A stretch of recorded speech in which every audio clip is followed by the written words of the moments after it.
தொடக்கரி மார்த்தாண்டம் சொன்னா வடக்கரி மார்த்தாண்டம். நான் சமைக்க ஆரம்பிச்சான்னா எல்லாரும் வாயில எச்சு தான் வரும். எதுக்கு இவனை காரி துப்புறதுக்கு? என்னடா சாக்கடையில் அடப்பெடுத்து வர்ற மாதிரி வர்றாங்க.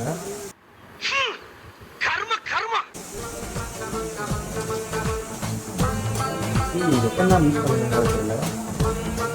அங்கே பார்த்தீங்களா அவரு கடையில் ஃபைபர் போடுறாராம்.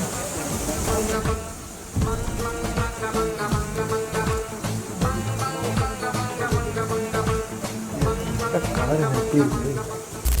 இந்த வீடியோ எத்தனை ஃபுட் சேஃப்டி ஆஃபீஸர் கண்ணில் பட்டுச்சுன்னு தெரில. அப்படி அவங்க கண்ணில் படுற வரைக்கும் இந்த வீடியோவை ஷேர் பண்ணுங்கள். அதுக்கு முன்னாடி நம்ம பேஜை ஃபாலோ பண்ணிக்கோங்க.